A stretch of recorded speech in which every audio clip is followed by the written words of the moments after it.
Hi, my name is Bill Bean. I work in the film industry. On August 3rd, 1993, I was at Camp Grafton, North Dakota. Camp Grafton is a military training academy for the United States Army, the Army Reserve, and the National Guard. The reason I was there was to scout locations for a film project I was working on. I was given a tour of the base. It's designated by Colonel Dahl. We were by the motor pool, and there were a large group of tanks that were parked there. I saw two soldiers parking an armored vehicle. I asked the billeting director if I could go over and interview the soldiers. So I walked over to the armored vehicle. It had a porthole in the back. I entered inside. The soldier who had been driving the vehicle was closing a hatch in the front. When he turned around, he looked at me and he froze. I had my video camera running, and I said to him, "What's your job?" And he looked at me and he said, "What?" I said, "What's your job?" He says, "I'm nobody, I'm just a parts clerk." On August 3rd, 1993 is when I videotaped and interviewed Timothy McVeigh a year and a half after he was supposedly out of the military completely. I never knew that the soldier in the tank meant a damn thing until 1997 or 1998. I brought my videotape over to a friend of mine who knew my project, and he told me he'd like to see what I recently shot. He said to me, "Let me see it." So I popped the tape in, and it started in the middle where the McVeigh footage was, only I didn't know it was McVeigh at the time. And my friend said to me, "Where did you shoot this?" And I said, "Well, that was at Camp Grafton in North Dakota." He said, "Do you know who that is?" And I said, "I don't know, so just some guy in a tank didn't want to talk to me." He says, "No, that's Timothy McVeigh. That's the guy who blew up the Murrah Federal Building." And I said to him, "Are you sure?" And he says, "Yeah." He says, "I've been watching the trial all day on TV." Again, that was a clip from the film A Noble Lie, Oklahoma City, 1995, with one of the most intriguing characters in this entire saga, seeking after the truth. I've interviewed him in many years. Bill Bean is a filmmaker currently living in Chicago, and he has made a lot of different films and also acted as well. And we'll get him to basically break down the story of his run-in with this supposed mastermind of the Oklahoma City bombing, Timothy McVeigh, which subsequently did get picked up by some major newspapers and magazines in the United States, but never became a big nightly news issue. And it's undoubtedly McVeigh there at a demolitions base, a Army base specializing in demolitions. And the footage is undoubtedly him. And this fits into what we know about McVeigh, that he had been sheep-dipped, or basically taken out of the military and put into clandestine operations, a well-known practice. And joining us to break it down is Bill Bean. Bill, thanks for coming on with us. Sure, good to be here, Alex. You're the expert on this. Start at the beginning.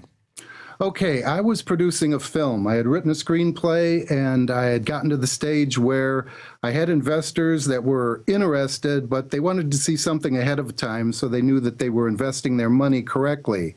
So I went out to the Dakotas to get a lock on locations. I went out to ranches, I went out to farms, I talked to people.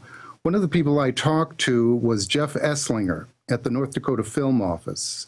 Jeff read my screenplay. Jeff talked to me about what I wanted to shoot, and he was sending me to a couple of different locations, and he added that I could go to a military base because I had several military bases in my screenplay.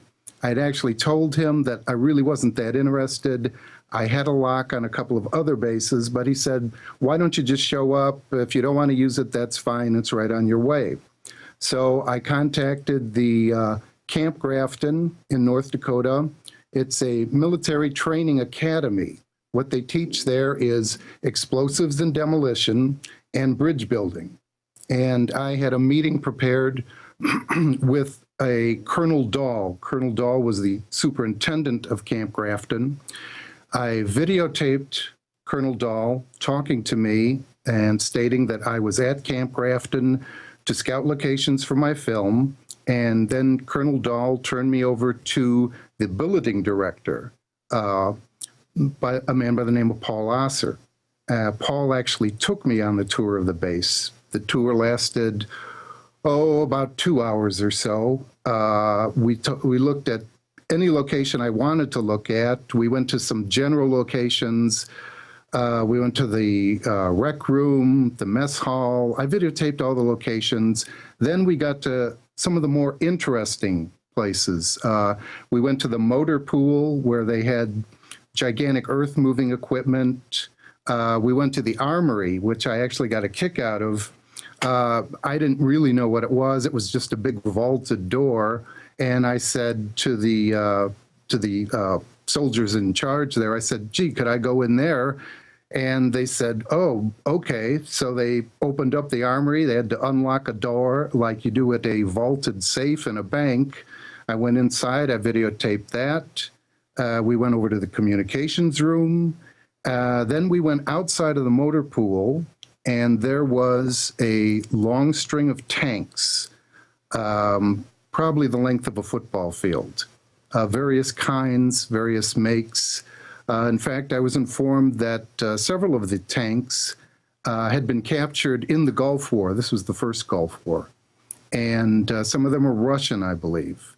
So while I was videotaping that location, I saw a flatbed, a very large flatbed with two soldiers, one soldier inside and one soldier outside directing. So the armored vehicle, I've been corrected. I used to call it a tank, and people have corrected me and say, well, no, that's not a tank. It's an armored vehicle. Okay, I accept the correction. It's an armored vehicle. And the one soldier was inside, and he took the armored vehicle off the flatbed, and it stalled out once it got on the ground. I kept videotaping, and it stalled out again. So rather than quit taping, I did a very slow 360-degree pan in all directions, establishing right then and there that I was at Camp Grafton and that this armored vehicle was parked there at Camp Grafton. The billeting director that I was with was on the phone, and since I had been able to go anywhere else I wanted to go, I said, gee, could I go interview those guys? And he nodded yes. So I walked over, and when the armored vehicle was parked, I entered it through a large porthole in the rear. I crouched in the entrance, and because the vehicle had been running, the individual parking the vehicle wasn't aware that I was inside the vehicle. Yeah, you went in the rear hatch, and to be clear, this is a few years before the Oklahoma City bombing, but about a year after, I'm going from memory, so correct me if I'm wrong, but about a year after he'd supposedly been out of the military, and it matches photos from around the time with him being a bit thinner. But if you look at the hands, the rest of the body, and I've studied this video closely over the years, I'd say 99.9% this is Tim McVeigh. What's your view on that? Oh yeah, there's no question that it's Tim McVeigh. I took the shot. I froze when I looked at the video years later. I froze it right when he turned around, and I was able to, through computers, to put up specific shots of Tim McVeigh from that time. In fact, his military shot, where he is in the military uniform with the military cap, I placed right exactly next to it, plus a shot taken when he was younger and he had longer hair. And when you put the three in a line, it is Timothy McVeigh, no question. The one problem we had was you couldn't see a name patch on there, but you could read on the left shoulder was a patch that took us quite a while to figure out what it was, but it was the North Dakota National Guard patch, which is like 5 arrows pointing up. So he was wearing a North Dakota National Guard patch, and so I got the shot. My tape is rolling. I'm looking directly at him, and he sort of freezes there for a second, and I casually say to him, what's your job? And he just sort of looks at me and he goes, what? And I said, what's your job? And he he tries to push his way past me, but because I'm crouched in the entrance, he can't get by. So he crouches in the corner out of camera range, and he says, "I'm just a parts clerk." And I didn't really know what to make of that. I thought it was kind of insulting because he's not just a parts clerk. He's parking a tank, and he must be a soldier there doing something, but I decided not to push him on it. So I said to him, "Oh, you're just parking this one, huh?" And he says, "Yeah, basically." And then I let him pass by through the porthole. Now, there's one interesting thing about this, which a lot of people miss. A lot of people say, well, how do I know that that was, maybe it's Tim McVeigh, which everybody agrees once they have seen the tape and once they've read the forensics report, which Professor Blomgren at the University of Utah, the voice, speech and pathology department, did a forensics test comparing the person in the tank with a known 60 Minutes interview with McVeigh. And Professor Blomgren contacted me saying he's run all the tests. He will testify in a court of law as an expert that this is Timothy McVeigh, and he's sure of it. Now, inside the tank, there was an unbreakable glass plastic turret right at the top. And for a fraction of a second after McVeigh passes me, I put the camera up into the turret and I shoot through. I couldn't get my head up there to shoot it. I just shot it through with the camera looking through the glass. And there you see the same thing I did the 360-degree angle of just like 2 minutes before. The exact same trucks are parked there, the cloud structure in the sky, it's all the same. Well, So Bill, if we go back when I first interviewed you, I don't know, 12, 13 years ago, so much more has come out confirming the true story, the true horror of what took place there at Oklahoma City. And of course, at INFOWARS.com, we carry the film A Noble Lie. That's really the only modern, well-done film. Just amazing information, the interviews in it, and you're an important piece of that. But pulling back from this, separate from the context of all the other pieces of the puzzle, what is so important, in your own words, because I know it's important, but I want your perspective about your piece of information. Why is this so important that Timothy McVeigh was in the military a year after they claim he was out? Well, Timothy McVeigh served in the first Gulf War, and then he supposedly totally left the military by May of 1992.